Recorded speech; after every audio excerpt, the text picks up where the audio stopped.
I haven't vlogged in far, far too long, and there's a real good reason for that.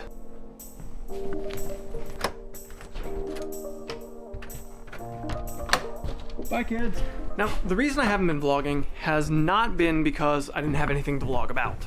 I've actually been exceptionally busy and had all kinds of things I could have covered. The biggest reason has been this camera right here. I've just been tired of this camera. This Panasonic Lumix G7 has gotten me a long distance, but I think it's time to say goodbye to it. Namely, what I mean is that this camera right here, the image stabilization sucks. I am just not very steady when it comes to holding onto a camera. Just not my thing. Now combine that with the bitrate being only 100 megabyte per second, not having a log format in this camera, I can't push the colors around as much as I would really like to. So I can't get good steady shots, and I'm not really happy with the end result of what I do get.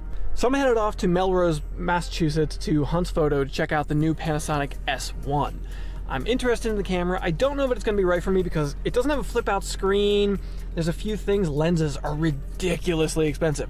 But we're going to go check it out, see how it would be to either vlog on the S1 or use it for my primary shooter on my other YouTube channel, The Hot Rod Hippie, where I really need a new camera. Overall, the GH5 seems like it's probably the option for me. I'm already on the Micro Four Thirds system. The in-body stabilization is really good, but the S1 has that too. Let's see what they have to offer. Let's go check it out.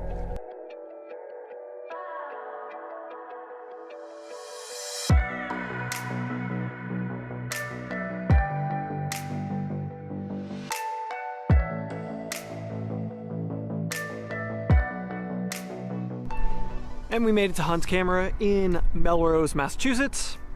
There's the place. Here we are. We're gonna go in and check out the Panasonic S1 and S1R, though personally I'm only really looking at the S1. Everything you see after this will be footage from the S1. Everything up to now has been my Panasonic G7, as I notated at the bottom. But let's go ahead and check it out. I haven't vlogged in forever, so I'm sure I won't vlog in there, but I will film some test footage for you folks to check out. Let's go. Now bear in mind, this is fully handheld shooting. This is image stabilization in lens and body combined, so dual IS, since this is the 24-105 f4 lens. But even at 105 millimeters here, really reaching out there, this thing is doing the job.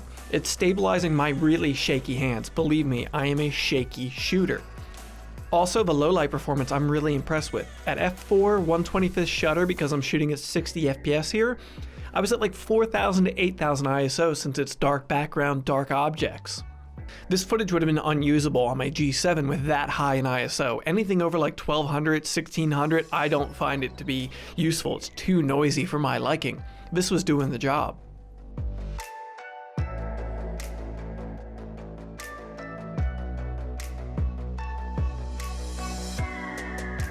Now this is the 50mm 1.4 lens, which doesn't have image stabilization in the lens, and it's still nice and stable footage. It's usable.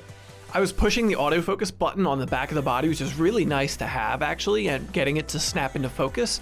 It snapped into focus really quick, though it did hunt just a little bit more than I might have liked, but how quickly it was doing it, that was okay.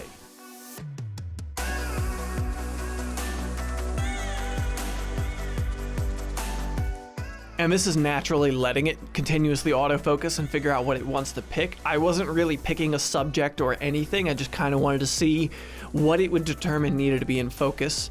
It did a pretty decent job and for my liking.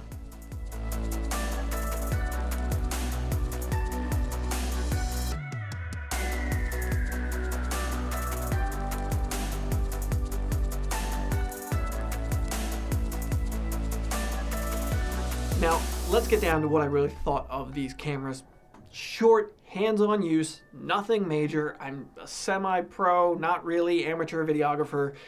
What did I really think of these cameras? Image stabilization was awesome. It was wonderful. I was really, really impressed with it. It wasn't gimbal, but it was for handheld shots, product shots where I could just pan around the objects I was trying to shoot. Even reaching out at 105mm, I was really, really impressed with that. The high ISO performance. Footage is beautiful. I reviewed it on the 27-inch 4K monitor that I use for editing. It's beautiful, not noisy, totally usable. I would have no issue using that without having to denoise it, anything. Really impressed with that. The problem there is I had to use it. I had to use it because I was shooting black object on a black background. So I needed that exposure for the shadows, for the blacks, for the darks. There comes the problem. The problem was I didn't have Vlog. Vlog is not yet available. They could not tell me when it was going to be available. They said 2019 sometime, and they couldn't tell me how much it was going to cost.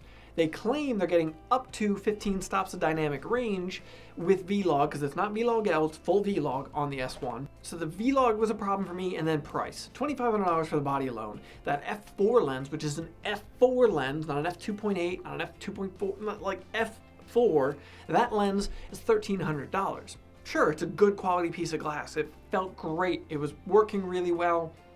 But I'm in situations constantly where I'm in dark shops, where I'm doing shop tour videos, or I'm in dark car shows, where I need to expose for those dark areas, and having a good lower f-stop really, really helps me out.